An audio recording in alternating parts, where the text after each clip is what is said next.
স্লাইডের বিভিন্ন কন্টেন্টকে সুন্দরভাবে গুছিয়ে উপস্থাপন করার জন্য আমাদের স্লাইড লেআউটস দরকার। আপনি হয়তো অলরেডি পরিচিত।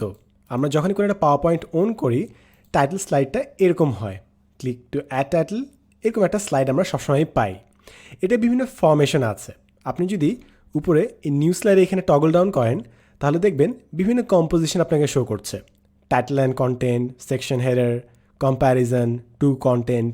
সো মনে করি আমি টু কন্টেন্টে ক্লিক করলাম, তাহলে আমাদের এক ধরনের লেআউট দিচ্ছে এবং এখানে দেখবেন অনেকগুলো আইকন দেওয়া আছে। আপনি যে জিনিসটা চান সেটা এখানে ইনপুট হবে। মনে করেন আপনি কোনো একটা চার্ট দিতে যাচ্ছেন, ইনসার্ট চার্ট, যেটা আপনার সুবিধা মনে হয়। সানবার্স দিলাম, এখানে একটা চার্ট হয়ে আসলো। মনে করেন এটা সেলস। এরপর ডান পাশে আরেকটা অপশন আছে, সেম টাইপের অপশন। আপনি চাইলে এখানে ছবি দিতে পারেন। মনে করেন ছবি দিলাম, ডান। Comparison chart. সো আমরা যখন বিভিন্ন লেআউট খুঁজবো, আমরা জাস্ট নিউ স্লাইডে এখানে টগল ডাউন করলে বিভিন্ন লেআউট এখানে খুঁজে পাবো। মনে করেন আপনি জাস্ট একটা ছবির সাথে টেক্সট দিতে চান। In that case new slide, content with caption কিংবা পিকচার উইথ ক্যাপশন ক্লিক করলাম। এখানে দেখেন আইকনটা দেয়া আছে। আমি জাস্ট পিকচার্সে ক্লিক করলে পিকচার ইনসার্ট করার অপশন চলে আসবে।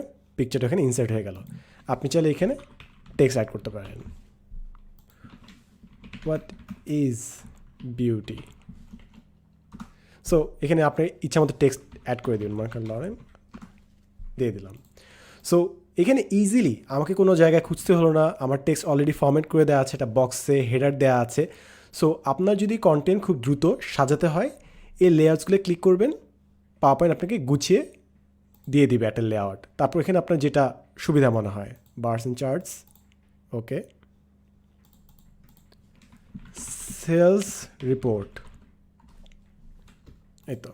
সো আমাদের সেল রিপোর্ট উপরে জায়গা মতো বসানো আছে এবং নিচে সেল রিপোর্টটা।